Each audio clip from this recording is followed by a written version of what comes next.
শাকের tours and travels সার্বিক তত্ত্বাবধানে মুফতি মামুনুর রশিদ 01817516926।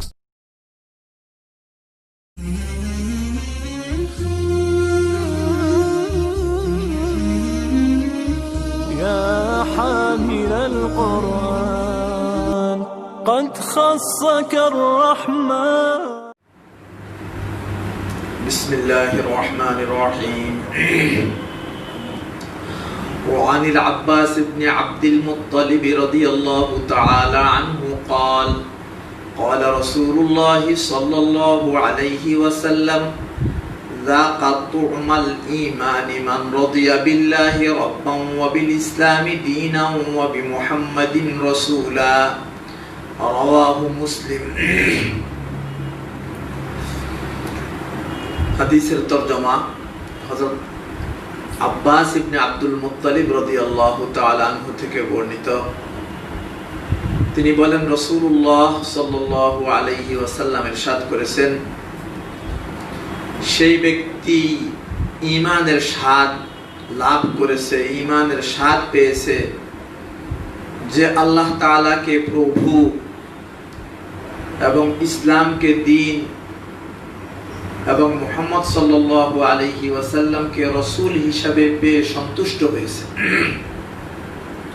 এটা হলো হাদিসের তরজমা, যে সেই ব্যক্তি ঈমানের স্বাদ লাভ করেছে, যে আল্লাহ তাআলাকে প্রভু হিসাবে পেয়ে, ইসলামকে দ্বীন হিসাবে পেয়ে এবং মুহাম্মদ সাল্লাল্লাহু আলাইহি ওয়াসাল্লামকে রাসূল হিসাবে পেয়ে সন্তুষ্ট হয়েছে, সেই ঈমানের স্বাদ লাভ করেছে। এই হাদিসটি মুসলিম শরীফের মধ্যে আছে। এই হাদিসটি বর্ণিত আল্লাহর হাবিব সাল্লাল্লাহু আলাইহি ওয়াসাল্লামের শ্রদ্ধেয় চাচা হযরত আব্বাস রাদিয়াল্লাহু তাআলা আনহু থেকে। হযরত আব্বাস রাদিয়াল্লাহু তাআলা আনহু আল্লাহর নবীর আপন চাচা ছিলেন। বদরের যুদ্ধে আবু জাহেলের বাহিনীতে অংশগ্রহণ করেছেন, কাফেরদের পক্ষ হয়ে মুসলমানদের বিরুদ্ধে, ভাতিজার বিরুদ্ধে লড়তে এসেছেন। বদরের যুদ্ধে যে সমস্ত কাফের মুশরিকরা বন্দী হয়ে এসেছে, তাদের মধ্যে আল্লাহর হাবিব সাল্লাল্লাহু আলাইহি সাল্লামের চাচা হযরত আব্বাস রাদিয়াল্লাহু তাআলা আনহু ছিলেন। আব্বাস রাদিয়াল্লাহু তাআলা আনহু যখন বন্দী হয়ে আসছেন, তো আল্লাহ তাআলার পক্ষ থেকে হুকুম ছিল, বন্দীদেরকে মজবুত করে বাঁধো। সমস্ত বন্দীদের সাথে হযরত আব্বাস রাদিয়াল্লাহু তাআলা আনহুকেও বাঁধা হয়েছিল। আল্লাহর নবী সাল্লাল্লাহু আলাইহি ওয়াসাল্লাম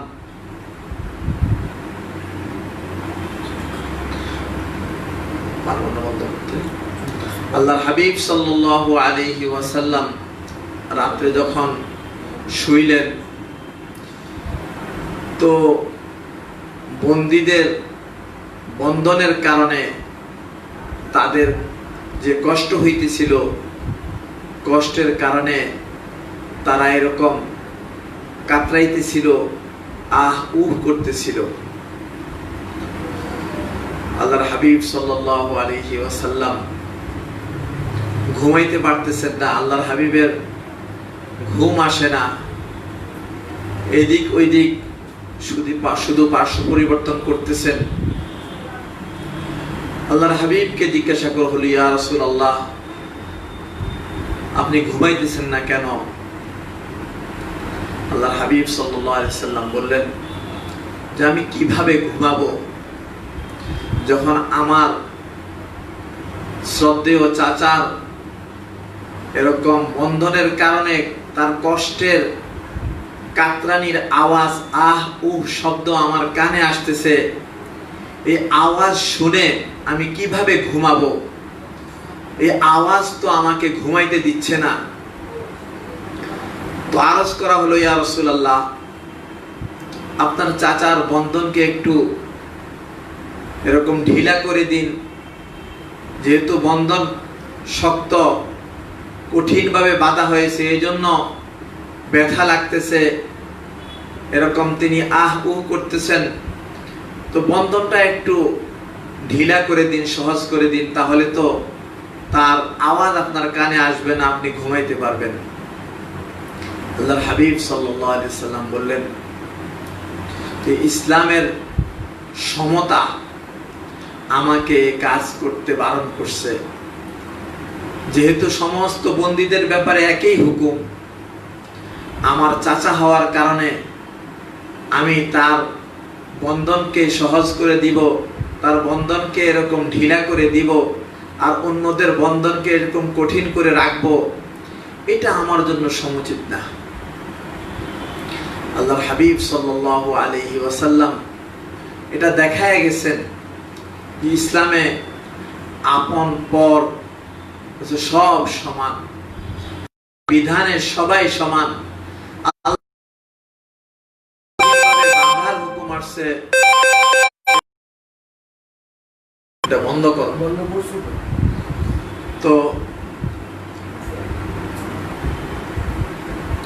মাঝখানে ফোন আসতেছে, এই জন্য ডিস্টার্ব হইতেছে।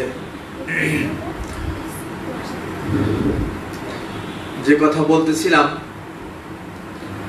বন্ধনটা এত কঠিন ছিল যে আল্লাহর হাবিব ঘুমাইতে পারতেছিলেন না তার চাচার কান্নার আওয়াজে।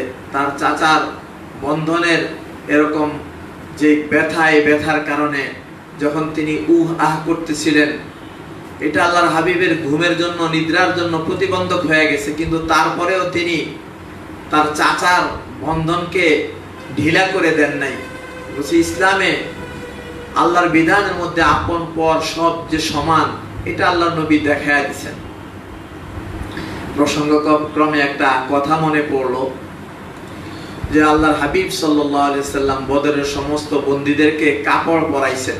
সাহাবায়ে কেরামকে বললেন যে তোমরা বন্দীদের জন্য কাপড় দাও।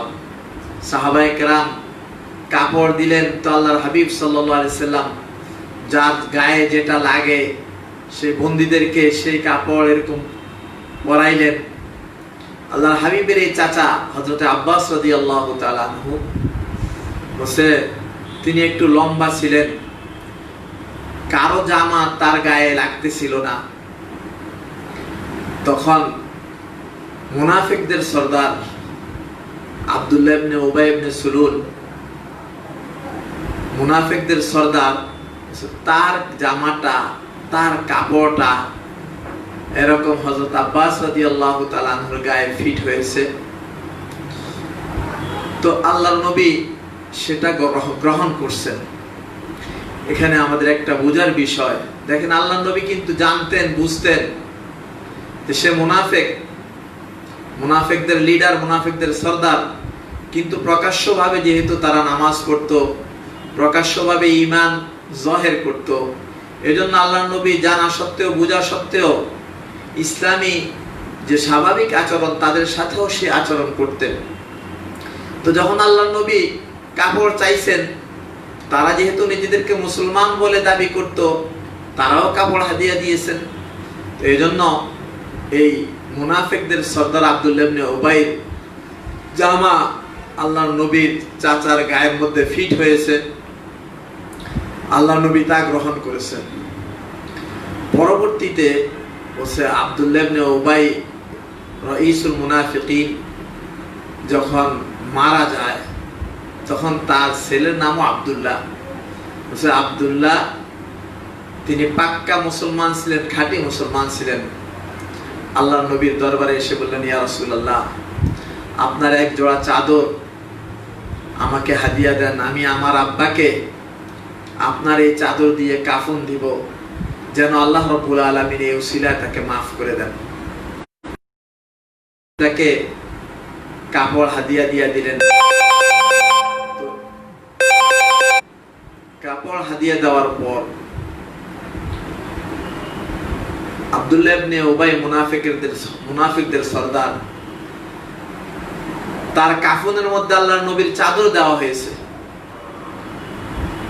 কিন্তু এই চাদর, আল্লাহর নবীর চাদর তার গায়ে জড়ানোর কারণে তার গুনাহ মাফ হয়ে যায়নি, তার কবর আযাব মাফ হয়ে যায়নি। আল্লাহ তাআলা কোরআনে কারীমের মধ্যে পরিষ্কার বলছেন, ইন তাস্তাগফির লাহুম ৭০ মাররাতান ফালাই ইয়াগফিরাল্লাহু লাহুম। আপনি যদি ৭০ বার তার জন্য ইস্তিগফার করেন, ক্ষমা প্রার্থনা করেন, তারপরে আল্লাহ তাআলা তাকে maaf করবেন না। আল্লাহ নবী বললেন যে আল্লাহ তাআলা যদি বলতেন যে ৭০ বারের বেশি ক্ষমা চাইলে আমি maaf করব, তাহলে আমি তাও করতাম, তাও যেন আল্লাহ তাআলার একজন বান্দা এরকম আযাব ও গজব থেকে বেঁচে যায়, maaf পেয়ে যায়। আল্লাহ নবীর দিলের মধ্যে এইরকম দরদ ছিলেন। যখন আব্দুল্লাহ ইবনে উবাইকে কবরে রাখা হয়, আব্দুল্লাহ বললেন, ইয়া রাসূলুল্লাহ, আপনার একটু থুথু মোবারক আমার আব্বার মুখের মধ্যে লাগায়া দেন, আল্লাহ তাআলা যদি এই উসিলায় আমার আব্বাকে maaf করে দেন। আল্লাহ নবী তাকে কবরে রাখার পরে আল্লাহ নবীর একটু থুথু মোবারক তার মুখের মধ্যে লাগায়া দিয়েছেন।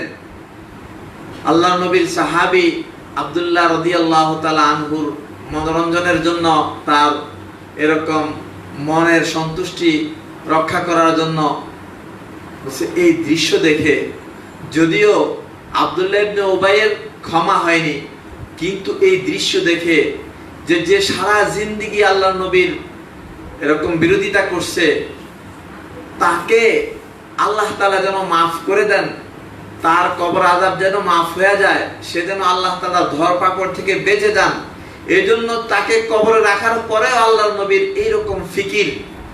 এই দৃশ্য দেখে বলছে ১০০ কাট্টা মুনাফিক যারা এই দৃশ্য দেখছে, এই মানজার দেখছে, তারা সাথে সাথে তওবা করে খাঁটি ঈমানদার হয়ে গেছে।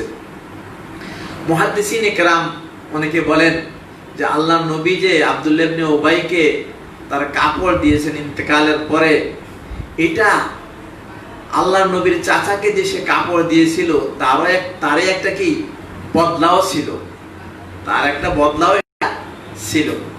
তো সেই আব্বাস ইবনে আব্দুল মুত্তালিব থেকে হাদিসটি বর্ণিত।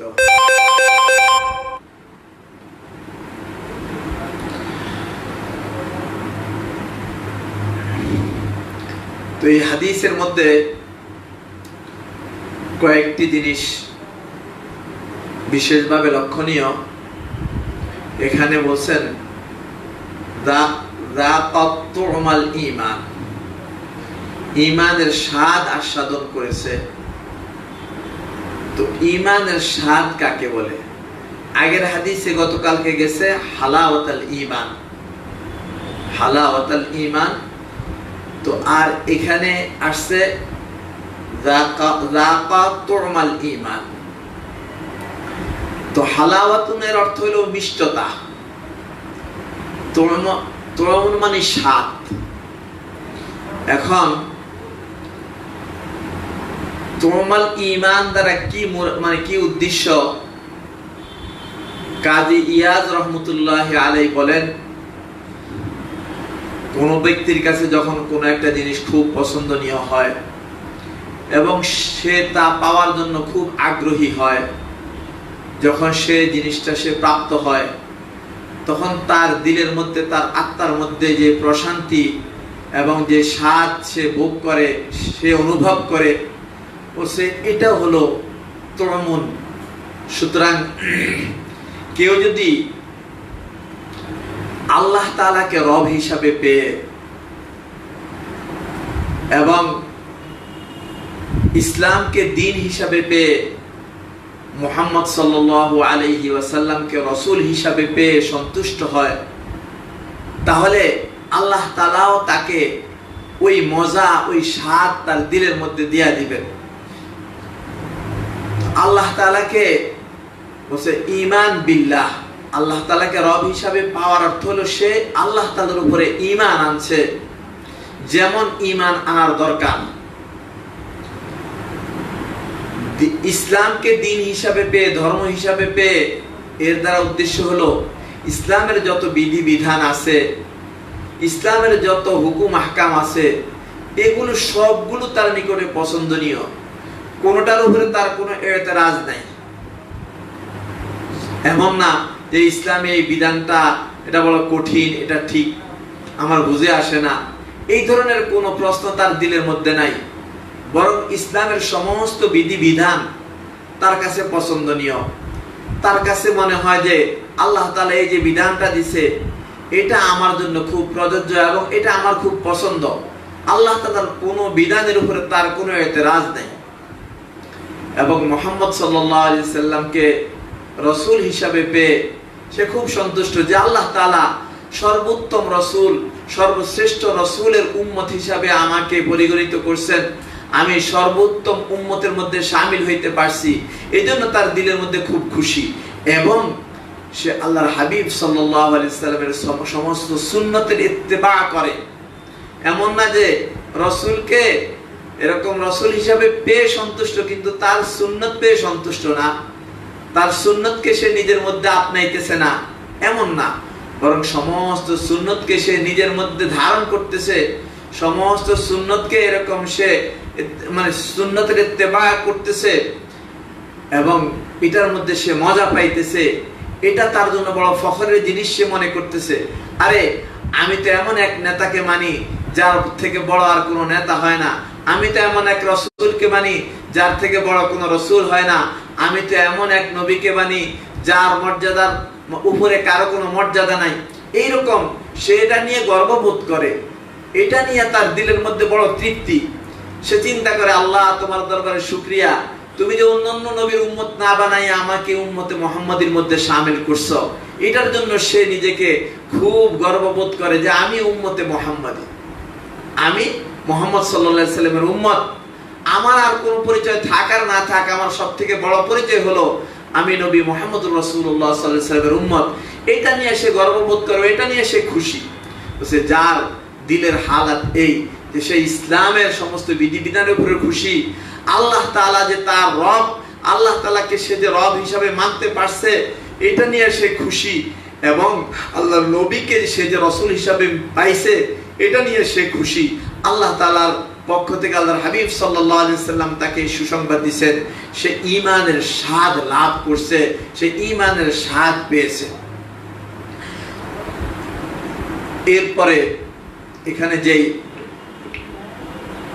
আলোচনা হাদিসের মধ্যে যেটা আসছে, মান রাদিয়া বিল্লাহি রাব্বা, রিদা বিল্লাহ, বলে রিদা বিল্লাহ দ্বারা কি মুরাদ, রিদা বিল্লাহর অর্থ কি? যে এর অর্থ হলো যে প্রভুত্বের ব্যাপারে আল্লাহ ব্যতীত এবং দিনকে ইসলাম হিসাবে পেয়ে এর দ্বারা উদ্দেশ্য হলো দিনের ব্যাপারে ইসলাম ব্যতীত আর মুহাম্মদ সাল্লাল্লাহু আলাইহি সাল্লামকে রাসূল হিসাবে পেয়ে এর দ্বারা উদ্দেশ্য হলো যে নবুয়তির ব্যাপারে হযরত মুহাম্মদ সাল্লাল্লাহু আলাইহি সাল্লাম ব্যতীত সে অন্য কোনো কিছু তালাশ করে না। কোরআনে কারীম আল্লাহ তাআলা বলেছেন, ওয়া মান ইয়াবতাগি গায়রাল ইসলামি দীনান ফালান ইউকবালা মিনহু, কেউ যদি ইসলাম ব্যতীত অন্য কোনো দিন তালাশ করে, ওয়া মান ইয়াবতাগি গায়রাল ইসলামি দীনান ফালান ইউকবালা মিনহু, সেটা আল্লাহ তাআলার কাছে কবুল না, আল্লাহ তাআলা সেটাকে সেই দিনকে কবুল করবেন না। তো আল্লাহ তাআলার কাছে তো সবথেকে মনোনীত দিন, একমাত্র মনোনীত দিন ইসলাম। সুতরাং এগুলো ব্যতীত সে অন্য কোনোটাকে পছন্দ করে না, এইগুলোই তার পছন্দ। এটা হলো মুরাদ যে রাদিয়া বিল্লাহি রাব্বা, আল্লাহকে রব হিসাবে পেয়ে সন্তুষ্ট আর ইসলামকে দিন হিসাবে পেয়ে সন্তুষ্ট আর মুহাম্মদ হিসাবে পেয়ে সন্তুষ্ট।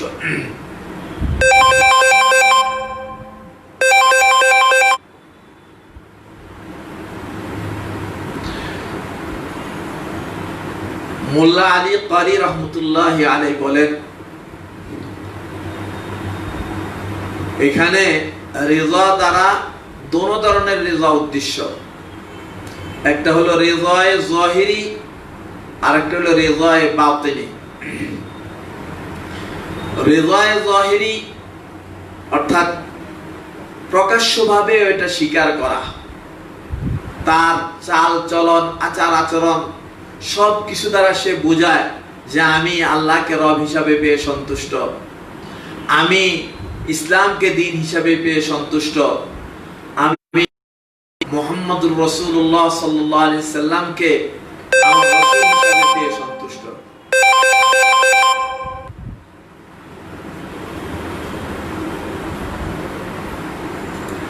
তো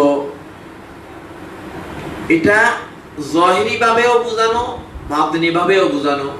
জাহিরি ভাবে তো তার মুখ, তার জবান দ্বারা, তার আমল দ্বারা, কাজকর্ম দ্বারা, জাহিরি লেবাস পোশাক তার আল্লাহর নবীর লেবাস পোশাক, সে জাহিরি ভাবেও এই সূরত ধরছে যে আমি মুহাম্মদ সাল্লাল্লাহু আলাইহি সাল্লামকে এরকম রাসূল হিসাবে পেয়ে সন্তুষ্ট। জাহিরি ভাবে সে আল্লাহর রাসূলের সমস্ত সুন্নতকে সে আঁকড়াইয়া ধরছে। আবার দিলের দিক থেকেও, কলবের দিক থেকেও সে আল্লাহ তাআলাকে রব হিসাবে পেয়ে সন্তুষ্ট, ইসলামকে তার দ্বীন হিসাবে পেয়ে সন্তুষ্ট এবং মুহাম্মদ সাল্লাল্লাহু আলাইহি সাল্লামকে তার রাসূল হিসাবে পেয়ে সন্তুষ্ট, দিল থেকেও সন্তুষ্ট এবং তার সমস্ত অঙ্গ প্রত্যঙ্গ দ্বারাও সে এটা প্রমাণ করতেছে, প্রকাশ করতেছে যে আমি এগুলোর উপর সন্তুষ্ট। তো এখানে রিজা দ্বারা, রিজায়ে জাহিরি এবং রিজায়ে বাতিনি উভয় ধরনের রিজাই উদ্দেশ্য। মোল্লা আলী কারি রাহমাতুল্লাহি আলাইহি এমনই বলছেন।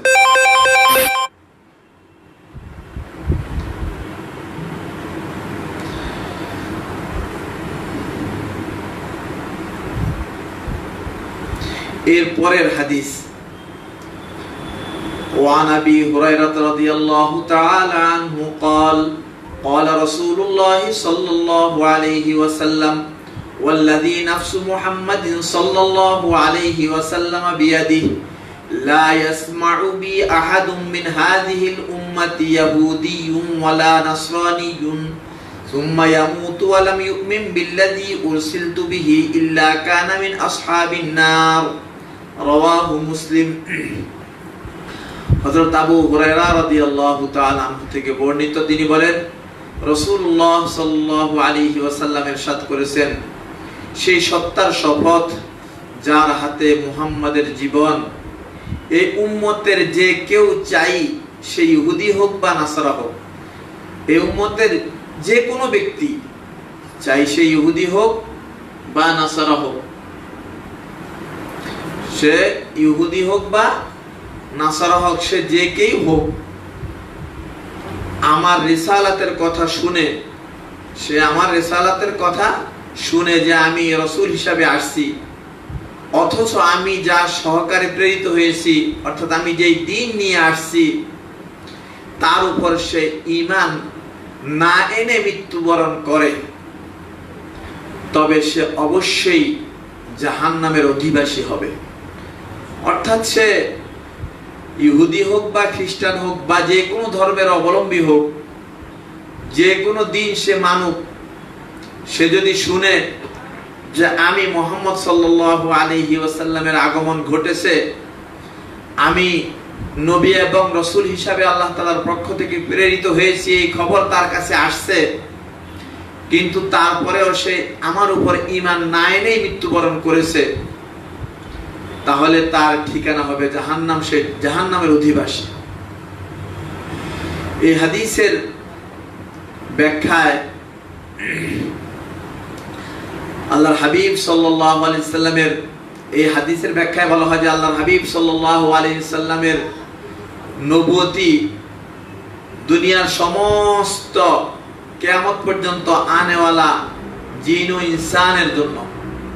আল্লাহর হাবিবের নবুয়তি, আল্লাহর হাবিবের নবুয়ত প্রাপ্তির পর থেকে নিয়ে কিয়ামত পর্যন্ত সমস্ত জিন ও ইনসানের জন্য।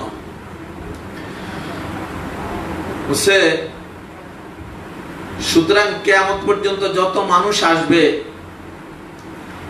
সকলের জন্য একমাত্র অনুসরণীয়, অনুকরণীয় হবে আল্লাহর হাবিব সাল্লাল্লাহু আলাইহি ওয়াসাল্লাম এবং তার দ্বীন।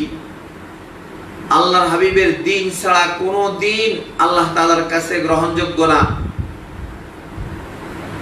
আল্লাহর হাবিব সাল্লাল্লাহু আলাইহি সাল্লাম এক হাদিসে এরকম ইরশাদ করছেন যে যদি হযরত মূসা আলাইহিস সালামও এখন জীবিত থাকতেন, তাহলে তার উপরেও কর্তব্য হতো যে তিনি আমার উপরে ঈমান আনবেন, আমার রিসালাতকে এরকম মেনে নিবেন, এবং আমার এই ইসলাম যেই দিন নিয়ে আমি এরকম আগমন করেছি সেই ঈমান সেই ইসলামের উপরে তিনিও এরকম কি ইসলামকে কবুল করবেন। তো সুতরাং নবীর যদি এই কথা হয় তাহলে উম্মতের কি কথা হবে?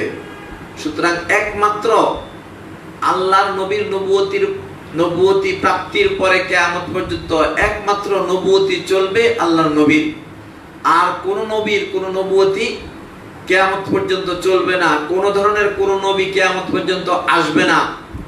আল্লাহর নবী এদিকে ইঙ্গিত করছেন যে আমার নবুয়তি যখন থেকে শুরু হয়েছে তখন থেকে যে কিয়ামত পর্যন্ত যত মানুষ আসবে সকলের জন্য উচিত হবে আমার এই দ্বীনকে মেনে নেওয়া। এখন এই হাদিসের মধ্যে এখানে খাস করা হয়েছে ইহুদি হোক বা খ্রিস্টান হোক, এই দুই দলকে এখানে খাস করা হয়েছে, অথচ এখানে সমস্ত ধর্মের সমস্ত ধর্মাবলম্বীদের ব্যাপারে একই কথা, যে সে যেই ধর্মের এরকম লোক হোক না কেন তার উপর উচিত হবে তার ধর্মকে ত্যাগ করে আল্লাহ নবীর ধর্মকে গ্রহণ করা। এখানে এই খাস করে ইহুদি খ্রিস্টানদের কথা কেন বলা হয়েছে, এটা একটা প্রশ্ন। তো এই প্রশ্নের জবাব বিভিন্ন মুহাদ্দিসিনে কেরাম দিয়েছেন। এর কারণ হলো আল্লাহর হাবিব সাল্লাল্লাহু আলাইহি সাল্লামের জমানায় সাধারণত যারা কিতাবের অনুসারী ছিল তারা ইহুদি এবং খ্রিস্টান ছিল। অন্যান্য লোক যারা ছিল তারা তো কিতাবকেই বিশ্বাস করতো না। আল্লাহ তাআলা দুনিয়াতে 100টা সহিফা এবং আল্লাহ নবীর আগে 3টা বড় বড় কিতাব নাজিল করেছেন, তাওরাত, জাবুর, ইনজিল। আর কোরআন আল্লাহ তাআলা আল্লাহ নবীর উপরে নাজিল করছেন। মোট 100 সহিফা এবং 4টা বড় কিতাব নাজিল হয়েছে। যদিও এখানে সমস্ত কিতাবওয়ালারা এরকম শামিল হয়, কিন্তু তারপরেও এই দুই দলকে খাস করার কারণ হলো আল্লাহর হাবিবের জামানায় নবীদেরকে মাননেওয়ালা এই দুই শ্রেণীর লোকে এরকম অবশিষ্ট ছিল। তো আল্লাহ তাআলা বলছে এই হাদিসের মধ্যে যে কথা বলা হয়েছে,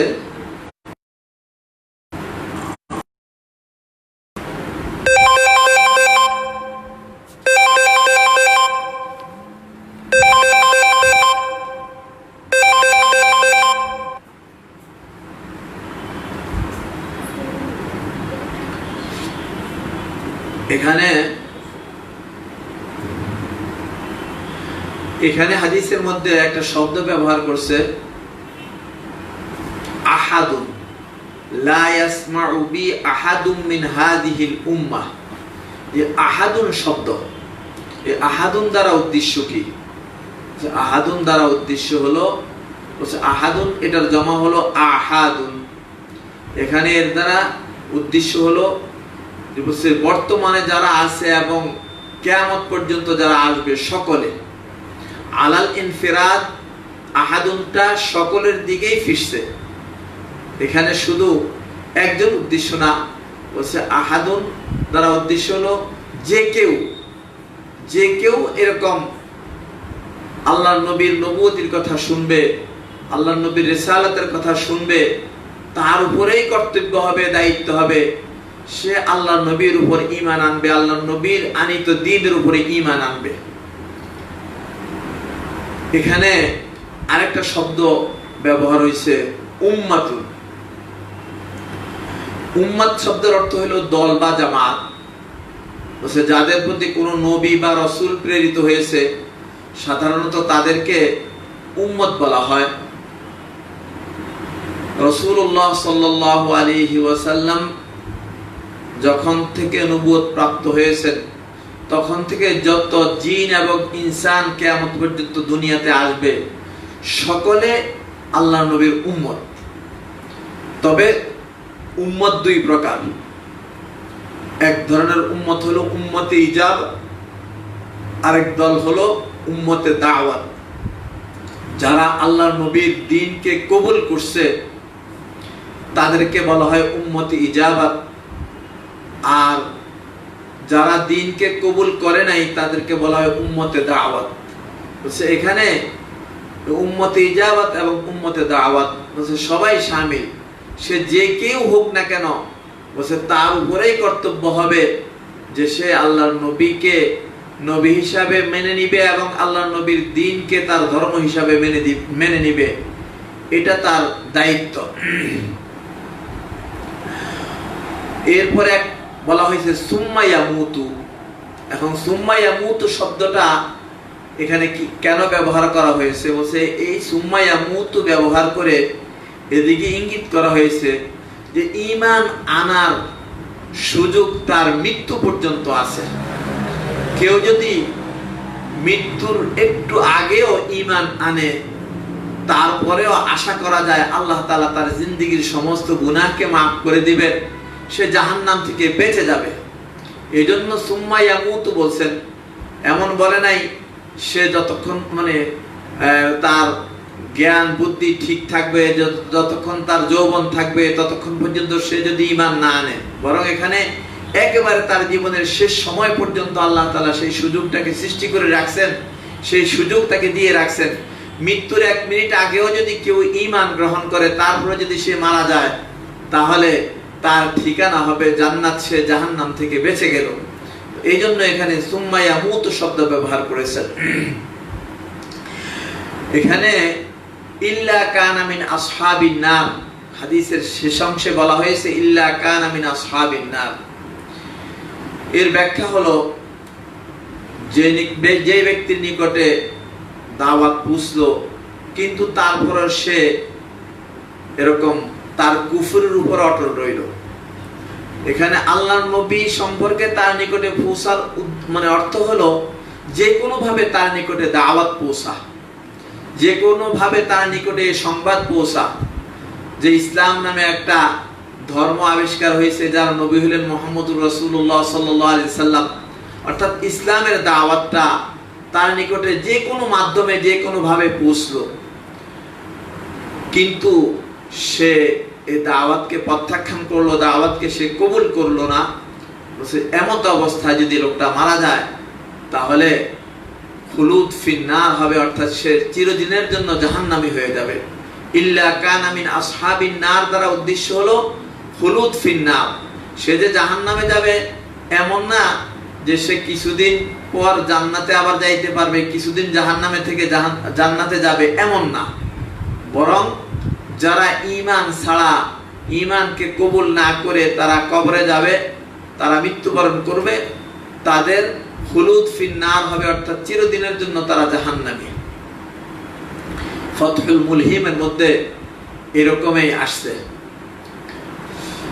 এরপরের হাদিস وعن أبي موسى الأشعري رضي الله تعالى عنه قال قال رسول الله صلى الله عليه وسلم ثلاثة لهم أجران رجل من أهل الكتاب آمن بنبيه وآمن بمحمد صلى الله عليه وسلم والعبد المملوك إذا أدى حق الله وحق مواليه ورجل كانت عنده أمة يطأها فأدبها فأحسن تأديبها وعلمها فأحسن تعليمها ثم أعتقها فتزوجها فله أجران متفق عليه।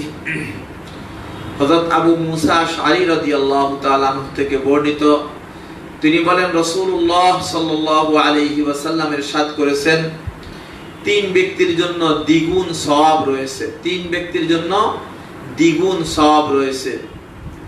এক, সেই আহলে কিতাব যে তার নিজের নবীর উপর ঈমান আনয়ন করেছে এবং পরবর্তীতে মুহাম্মদুর রাসূলুল্লাহ সাল্লাল্লাহু আলাইহি সাল্লামের উপরও ঈমান এনেছে। 2, সেই কৃতদাস যে আল্লাহর হক আদায় করার সাথে সাথে তার মনিবের হকও আদায় করে।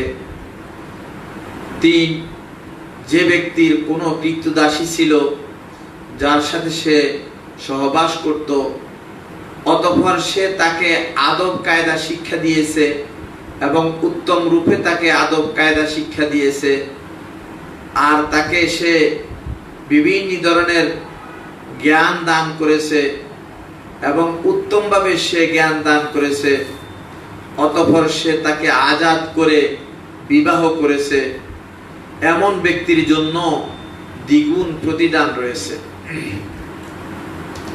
এটা হলো হাদিসের তরজমা।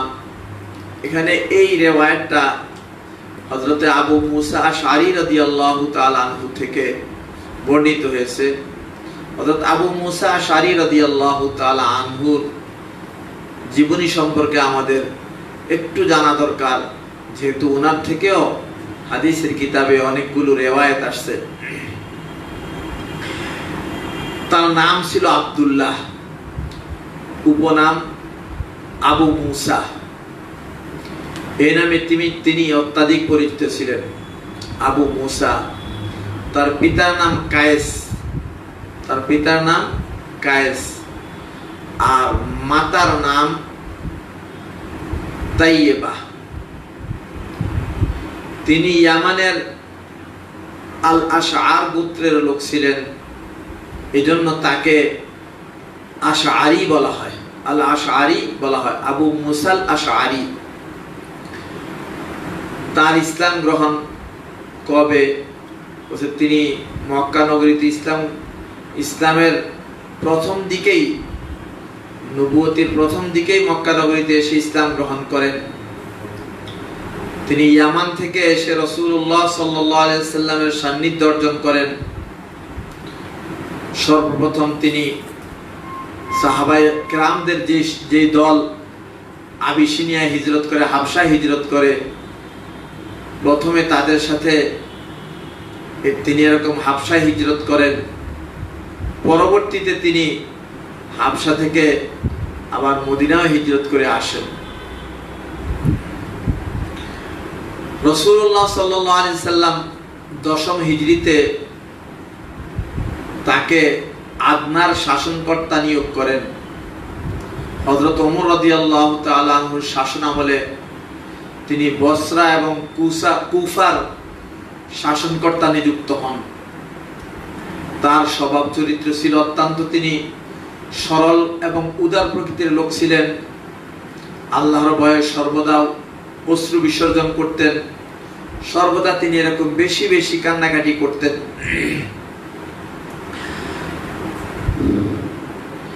তিনি রাবিদের মধ্যে তৃতীয় পর্যায়ের রাবি ছিলেন। সর্বমোট 360 খানা হাদিস তিনি রিওয়ায়াত করেন। তার হাদিস সমূহের মধ্য থেকে 50টি হাদিস এমন আছে যেগুলো মুত্তাফাকুন আলাইহি, অর্থাৎ ইমাম মুসলিম এবং ইমাম বুখারী রহমতুল্লাহ আলাইহি বর্ণনা করেন। এছাড়া 45টি হাদিস ইমাম বুখারী এককভাবে এবং 26টি হাদিস ইমাম মুসলিম এককভাবে তার থেকে বর্ণনা করেন। তার ইন্তেকাল হয় 54 হিজরিতে, যখন তার বয়স হয়েছিল 63 বছর। যখন তিনি কুফায় গভর্নর ছিলেন, তো কুফায় তার ইন্তেকাল হয়। কোন কোন বর্ণনায় তার ইন্তেকালের হিজরি সন বলা হয় 52 হিজরি, তবে প্রসিদ্ধ হলো 54 হিজরিতে তার ইন্তেকাল হয়। তো তিনি আল্লাহ নবীর অত্যন্ত একজন প্রিয় সাহাবী, আল্লাহ নবীর অত্যন্ত একজন মহব্বতের সাহাবী ছিলেন। এই হাদিস তার থেকে বর্ণিত। এই হাদিসটিও মুত্তাফাকুন আলাইহি, অর্থাৎ বুখারী মুসলিম উভয় কিতাবে আছে।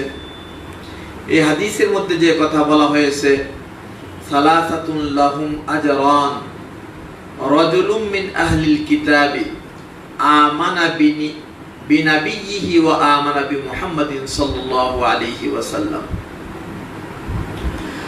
আহলুল কিতাব বলছে কিতাবের অধিকারী, কিতাবওয়ালা বলতে যেটা আমি বলছিলাম যে আল্লাহ তাআলা যে সমস্ত সহিফা এবং কিতাব নাজিল করছেন সাধারণভাবে আহলুল কিতাব বলতে যে কোনো কিতাবের অনুসারীকে আহলে কিতাব এটা বলা যায়, কিন্তু মুহাদ্দিসিন কেরাম আহলে কিতাব বলতে মুহাদ্দিসিন কেরাম এবং মুফাসসিরিন কেরাম সাধারণত ইহুদি এবং খ্রিস্টানদেরকেই বোঝায়।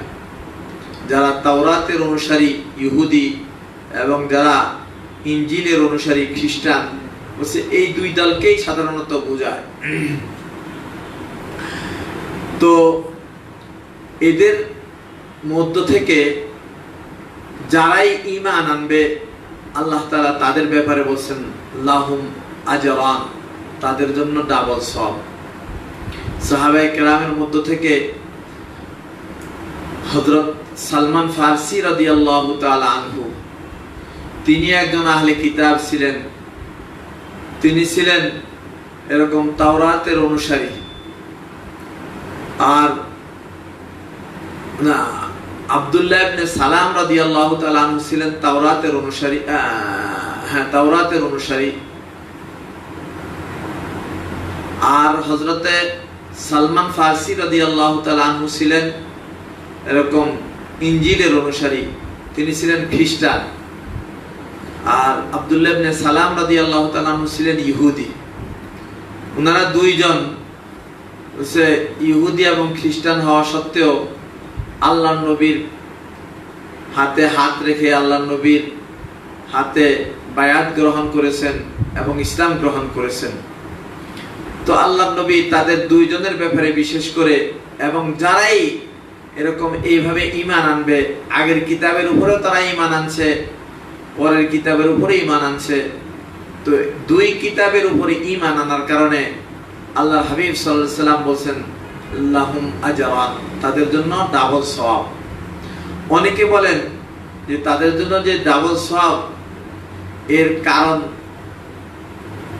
আরেকটা, সেটা হলো যেহেতু আগের কিতাব তারা মানছে, সেই কিতাবের উপরে তারা আমল করছে, এখন সেখান থেকে আবার নতুন কিতাব গ্রহণ করা এটা তাদের জন্য সামাজিকভাবেও বড় কষ্টের ছিল, লজ্জার ছিল। বিভিন্ন ধরনের বিভিন্ন কথা তাদেরকে শুনতে হয়েছে। তাদের আহলে কিতাব ভাইদের মুখ থেকে তাদেরকে অনেকভাবে তিরস্কার এবং তাদেরকে বিভিন্নভাবে বিভিন্ন কথা তাদেরকে বলা হয়েছে।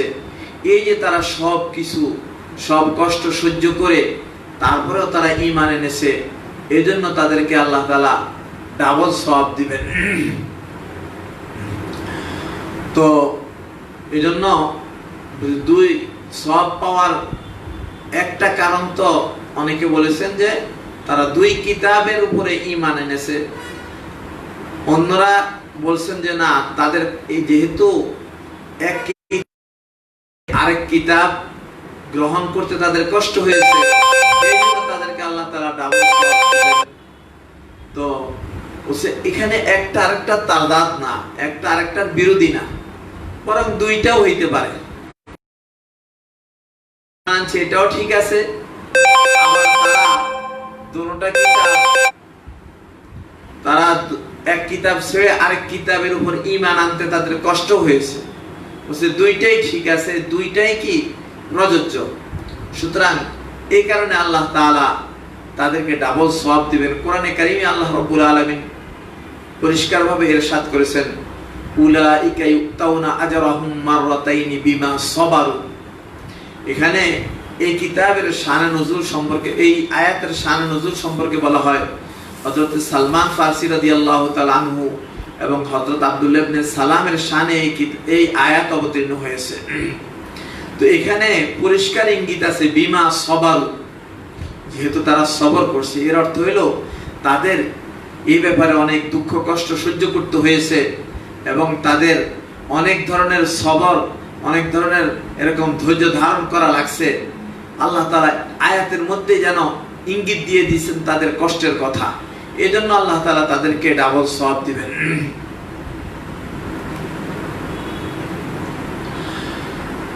এক হাদিসের মধ্যে আল্লাহর হাবিব সাল্লাল্লাহু আলাইহি ওয়াসাল্লাম পরিষ্কারভাবে বলছেন ফাইদা আমানা বিঈসা সুম্মা আমানা বি ফালাহু আজরান।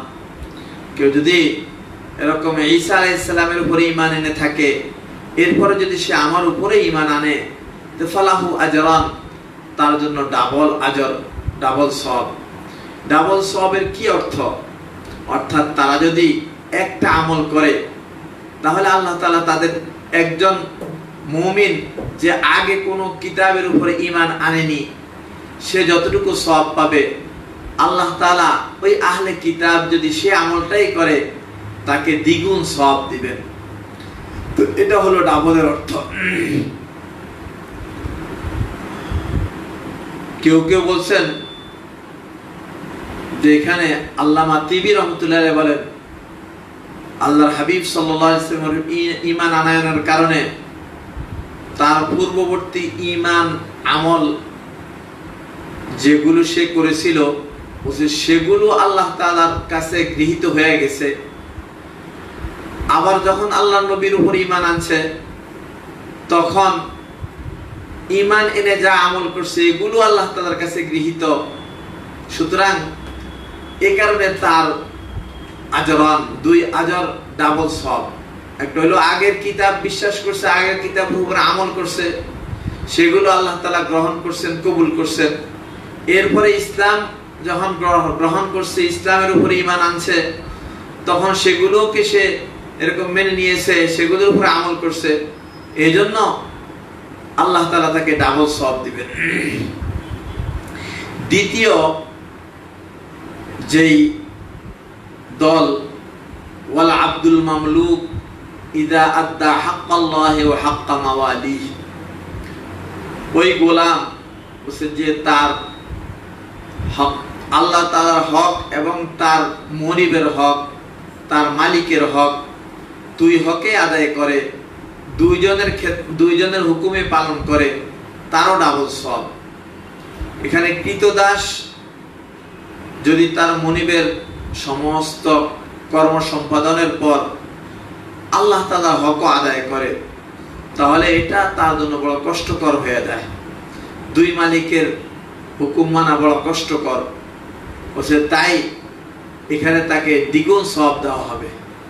তার যে দুনিয়ার যে মনিব, সেই মনিবের সেই সমস্ত হুকুম পালন করলে আল্লাহ তাআলা এই জন্য তাকে একটা সওয়াব দিবেন। আবার আল্লাহ তাআলার হক, আল্লাহ তাআলার হুকুমগুলো যখন সে আদায় করবে তাহলে তাকে আরেকটা সওয়াব দিবেন, এই জন্য তার ডাবল সওয়াব। অনেকে বলেন এখানেও একই কারণ, সেটা হলো তার কষ্ট। সে এই দুইজনের হুকুম পালন করতে গিয়ে তার অনেক কষ্ট হয়। দেখা যায় যে সেরকম সময় মতো খাইতে পারে না, সময় মতো ঘুমাইতে পারে না, তার সমস্ত কাজকর্মের মধ্যে তার এরকম ব্যাঘাত ঘটে, তার কষ্ট হয়।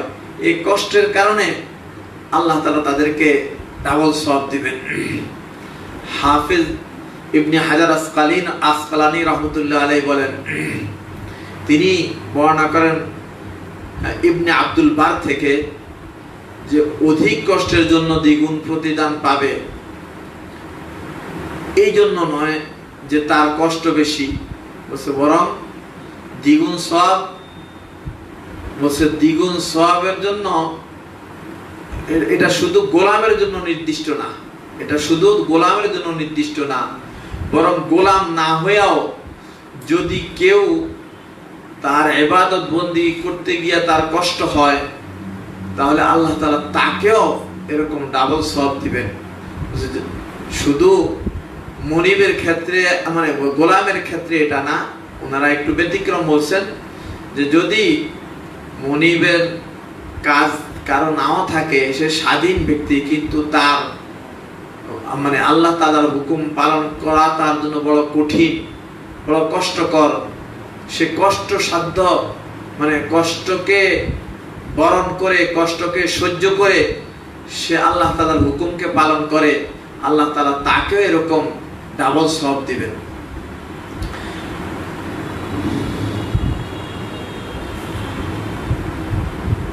এরপরে আরেক শ্রেণীর কথা বলা হয়েছে, ওয়ারাজুলুন কানাত ইনদাহু আমাতুন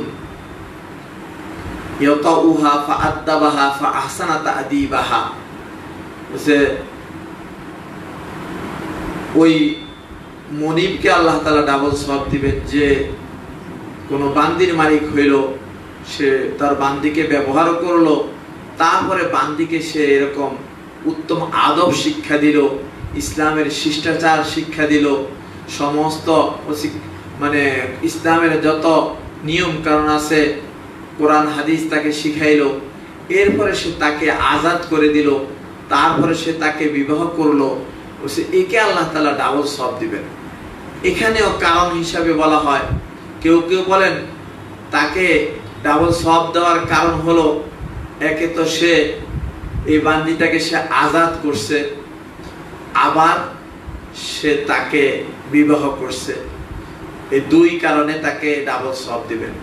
কেউ বলেন যে না, যেহেতু সে তাকে আদব শিক্ষা দিছে, তাকে কোরআন হাদিসের ইসলামের যে সমস্ত শিক্ষা জরুরি সেগুলো শিক্ষা দিয়েছে, আবার তাকে আজাদ করছে, এই জন্য তাকে ডাবল সওয়াব দেওয়া হবে। কেউ আবার ব্যতিক্রমও বলছেন যে আসলে এই কাজ করতে তার অনেক কষ্ট। বলছে সাধারণত যারা গোলাম এবং বান্দি থাকে, তারা যেহেতু অন্যের অধীনে থাকে, তারা এরকম আদব কায়দা কম জানে, তাদেরকে শিক্ষা দেওয়া বড় কঠিন। এরপরে যদি লোকটা তাকে এরকম কষ্ট সহ্য করে তাকে শিক্ষা দেয়, তাকে আদব শিখায়, এরপরে আবার তাকে আজাদ করে নিজে বিবাহ করে, বলছে এটা অনেক কষ্টের কাজ। এই কষ্টের কারণে আল্লাহ তাআলা তাকে ডাবল সওয়াব দিবেন। তো এই জন্য বলছে যাদের মধ্যে, এই জন্য ওই যে আমাদের যে কথাটা একটু আগে গেল, যে কষ্ট যে আমলের মধ্যে হয়, কষ্ট যে ইবাদতের মধ্যে হয়, সাধারণত আল্লাহ তাআলা সেই ইবাদতের মধ্যে বেশি সওয়াব দিয়ে থাকেন, সেই আমলের মধ্যে আল্লাহ তাআলা এরকম বেশি আজর দিয়ে থাকেন।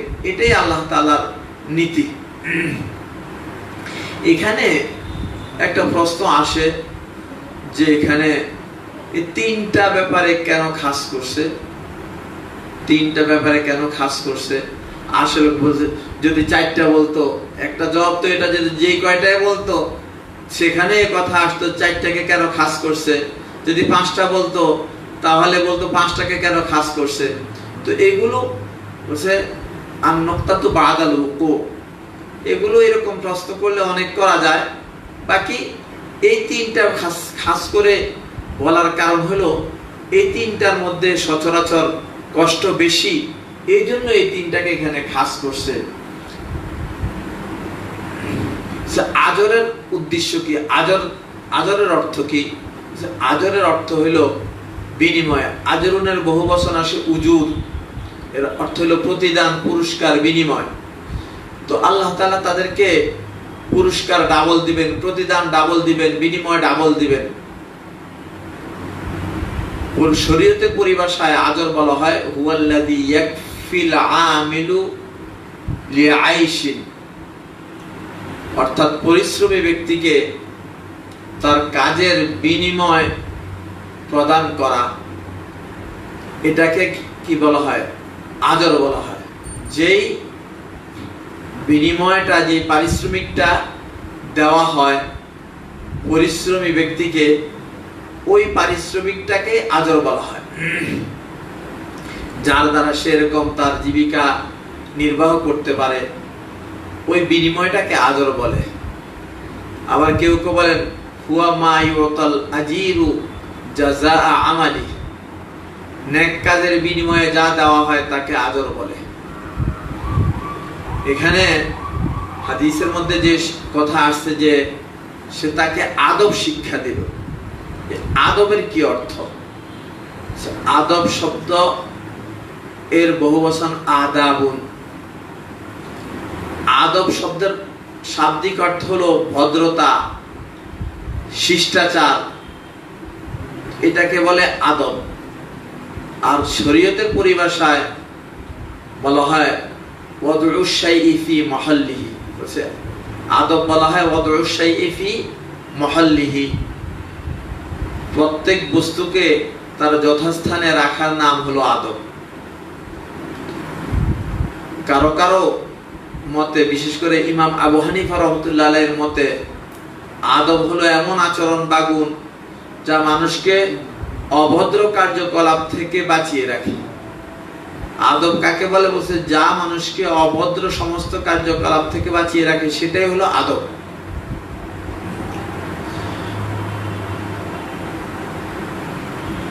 এখানে ফালাহু আজরান বলছে, আগে তো একবার হাদিসের মধ্যে বলা হয়েছে সালাসাতুন লাহুম আজরান, আবার হাদিসের শেষে বলা হয়েছে সুম্মা আতাকাহা ফাতাজাওয়াজাহা ফালাহু আজরান।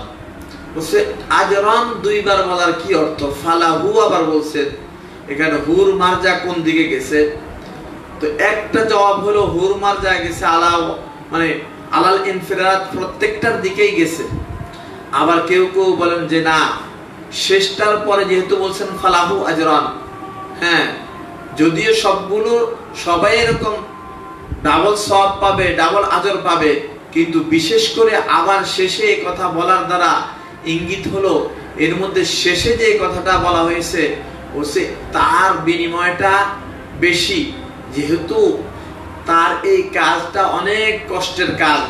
যে একটা বান্দিকে এরকম শিষ্টাচার শিক্ষা দেওয়া, আদব শিক্ষা দেওয়া, তাকে ভদ্রতা নম্রতা শিক্ষা দেওয়া, তাকে ইসলামের বিভিন্ন বিধিবিধান তাকে শিক্ষা দেওয়া, এটা অনেক বড় কষ্টের কাজ। এরপরে গোলামকে তাকে এরকম আজাদ করে দেওয়া, বান্দিকে আজাদ করে দেওয়া, এটা আরেক কষ্ট। যেহেতু বান্দিকে আজাদ করে দিলে এমনি তো বান্দি বেচা কিনা হয়, আজাদ করে দিলে তাকে তো আর বেচা কিনা যাবে না, সে আর তার এরকম পণ্য হিসাবে বিক্রির যোগ্য থাকবে না। এরপরে আবার তাকে বিবাহ করে নেওয়া, সেখানে অনেক বড় কোরবানি। এজন্য খাস করে পরে আবার ফালাহু আজরান বলছেন। আবার অনেকে বলেন যে ফালাহু আজরান যে বলা হয়েছে এখানে, যেহেতু দীর্ঘ আলোচনা করা হয়েছে, আগে একবার ফালাহু আজরান বলা হয়েছে, শ্রোতাদেরকে পুনরায় মনোযোগী করার জন্য দ্বিতীয়বারও উল্লেখ করছে। আলাল ইনফিরাদ সবগুলোর দিকেই ফিরবে, সবাইকে বোঝানোর উদ্দেশ্য, কিন্তু ওই আজরের কথাটা বলছে যেহেতু হাদিসের শুরুতে একবার বলা হয়েছে, এরপরে কারা কারা এই সমস্ত বর্ণনা দেওয়ার পর শ্রোতাকে আবার সেই কথা স্মরণ করায় দেওয়া, দেখো এগুলো এমন কাজ যেগুলোর মধ্যে ডাবল সওয়াব, এজন্য আবারও কি করা হয়েছে? উল্লেখ করা হয়েছে। তো আজান দিয়া দিছে, আমরা এরকম নামাজের প্রস্তুতি নেই ইনশাআল্লাহ। আজকে এতটুকুই থাকুক। আল্লাহ তাআলা আমাদের সবাইকে যা আমরা বলেছি এবং শুনেছি, যা আলোচনা করেছি, আল্লাহ তাআলা আমাদের সবাইকে বুঝার এবং আমল করার তৌফিক দান করুক। আপনারা নিজেরাও যদি এরকম মিশকাত শরীফ সামনে রাইখা ধরতে পারেন তাহলে আপনাদের বেশি ফায়দা হবে। আপনারা কিতাব সংগ্রহ করে কিতাবটা সামনে রেখে যদি ধরেন এবং যে যে পয়েন্টের উপরে আলোচনা করি সেগুলোকে একটু যদি দাগ দেন এবং পাশে হাসিয়া আছে বা বিভিন্ন সরাসরি হাত দেখেন, তাহলে ইনশাআল্লাহ আশা করি এই কথাগুলো পেয়ে যাবেন এবং আপনাদের ফায়দা বেশি হবে। যারা ছাত্র বিশেষ করে তারা যদি কিতাব খুলে কিতাব সামনে রেখে ধরেন তাহলে আপনাদের বেশি উপকার হবে ইনশাআল্লাহ। আর আমাদের যে ঘোষণা প্রথমে দিয়েছি, বৃহস্পতিবার আগামী দিন আমার একটা প্রোগ্রাম আছে ঢাকার বাহিরে, তো এই জন্য সেটা আমরা আগামী শনিবারে ইনশাআল্লাহ আবার ক্লাস করব। আপনারা এরকম আল্লাহ তাআলা সবাইকে ভালো রাখুক। পিছনে আমাদের এই ক্লাসগুলো আছে, আপনাদের মোবাইলের মধ্যে আপনারা পাবেন, ফেসবুকেও পাবেন এবং আপনারা ইউটিউবেও পাবেন। ইউটিউবের মধ্যে এই হামিদুল্লাহ অফিসিয়াল এটাতে যদি আপনি ঢুকেন তাহলে এই ক্লাসগুলো আস্তে আস্তে সবগুলো পাবেন। শুনে যায় সেগুলো ওখান থেকে আপনারা ইনশাআল্লাহ আশা করি সংগ্রহ করতে পারবেন। আল্লাহ তাআলা আমাদের সবাইকে তৌফিক দান করুন। ওয়া আখিরু দাওয়ানা আলহামদুলিল্লাহি রাব্বিল আলামিন।